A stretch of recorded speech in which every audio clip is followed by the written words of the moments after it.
Eighth graders, welcome back to the screencast for Wednesday, April 23rd. Let's get right down to it. We're going to learn how to do some pretty cool things with the transformations that you haven't learned so far, at least one of them. So let's start off with a brand new file that's 800 by 600 like you have done, and then paint the background any color that you want. I chose kind of this green color. And again, pause as needed, because in the next step we're going to have to go to the internet and we're going to have to get a picture of a die, like dice, but only one. So what I'm going to do is just look up dice. And this one will be a lot easier if you choose the same die that I choose from an image search.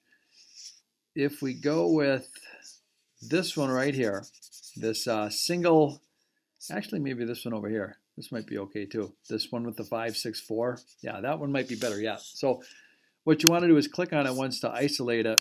And then if you right click, you can choose copy image. And if we go back to Photoshop Elements, we can just paste this in. So if I just minimize that for now, I'll go back to Photoshop Elements and choose edit paste. This will come in as its own separate layer. So we don't want that nasty black background around our picture. So let's bring out what we have at our disposal called the Magic Eraser. And the Magic Eraser can be chosen by right-clicking the regular eraser. Go to the Magic Eraser. It's pretty straightforward. It's like Instant Alpha in Pages. If I click the black on the outside of the die, sorry, wrong layer. Got to get on the correct layer. But if I click the black on the outside of the die, then it'll erase all of the black that's adjacent to it. So that worked out pretty well. Okay, now it'd be nice to take these black dots that are on here and fill them in with the same color that's on the die. Good application of using the eyedropper. So I'm going to start with this top and eyedrop that top part of the die so I can pick up that color. And then how you fill them in really is up to you. I'm just going to go with a regular old hard brush, because instead of having those dots on the die, we're going to put pictures. And then we're going to start off with, well, I'll start off with one here shortly.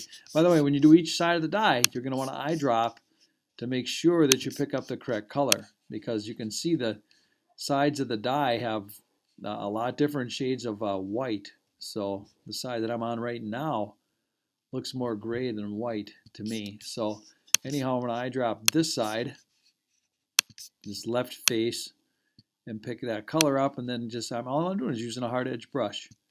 And nothing special, no selection techniques right now, just trying to get that side filled in. So again, pause as needed so that you can take the sides of the die and get them clear of any clutter.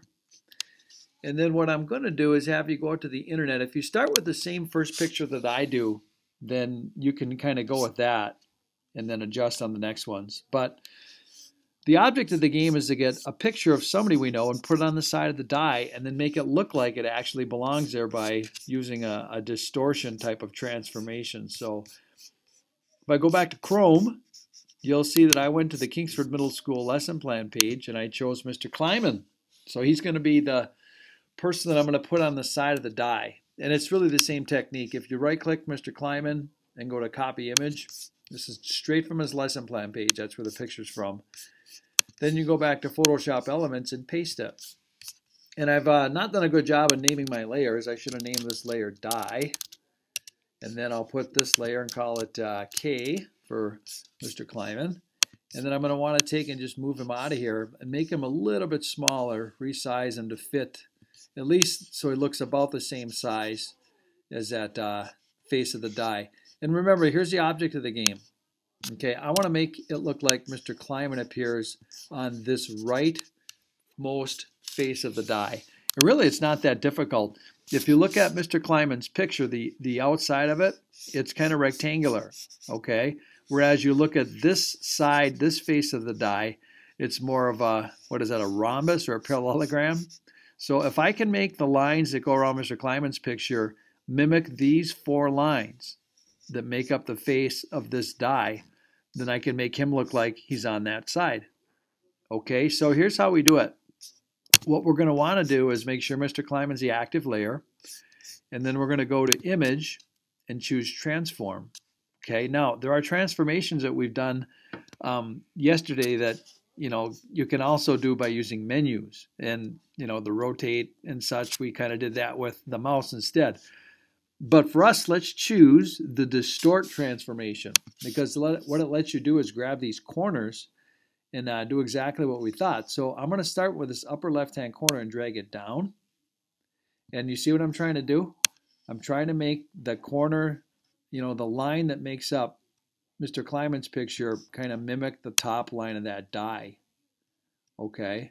And then likewise, if I take this bottom left one and move it here, see how I'm trying to do it? Trying to make this line, instead of being straight across, kind of mimic the line that makes up the face of that die.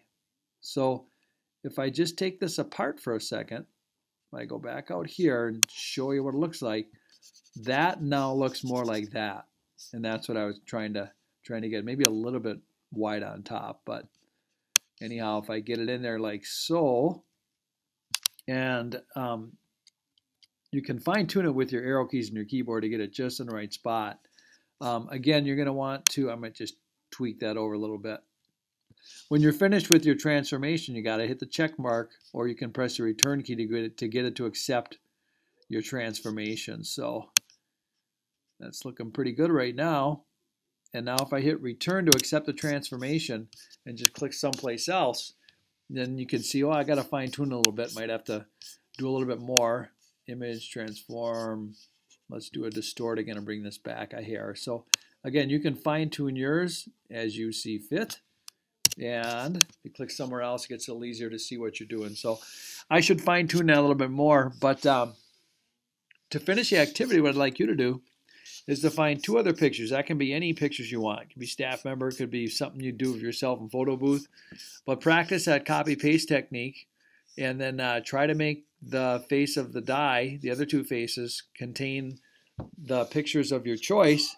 And we're going to use the image transform, the Distort Transformation. That's the transformation of choice. So quick screencast today, because I wanted to save some time to grade the file you did yesterday and then this one as well. So hopefully you had a little fun doing it, and you'll get a completion grade for this one, as well as your delicious cheeseburger minus the bacon, hopefully. And that's the end of that. So adios, folks.